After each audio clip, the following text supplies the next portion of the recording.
جوری خورد لامصب که منم دلم خواست، ولی اشکال نداره، فکر کردی ما نداریم، منم میسازم. البته درست میگی ما نداریم، من کوکو بالشتی دارم به جای اون.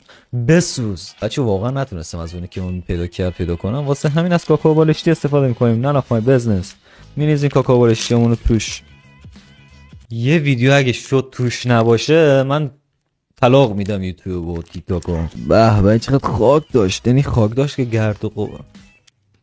چی میگم من؟ خب اوکی، من چی زدم امشب؟ فقط این واقعا خیلی چیز داشت. کاکائو بالشتیاشم واسه اینقدر سفته.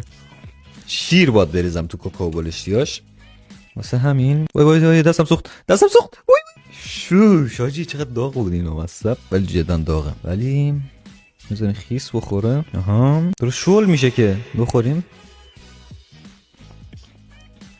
همینقدر میتونم بگم که من همین 5 دقیقه پیش رفتم شام خوردم و الان اومدم اینو درستش کردم و سیرم تا اینجا. در حقیقت چندان مزه نداشت، دارم زر میزنم واسه اینکه بگم که خیلی خوشمزه بود. نه خیلی خوشمزه بود، حتما تستش کن. اصلا تستش نکنید. خلاصه که عالی مزهش، اصلا هم خوب نبود. من که خداوکیل خوشم نیومد. این پیج مهدی کاکتوسه و میتونی فالوش کنی، کلی ویدیو فان و خفن از این چرت و پرتا داریم.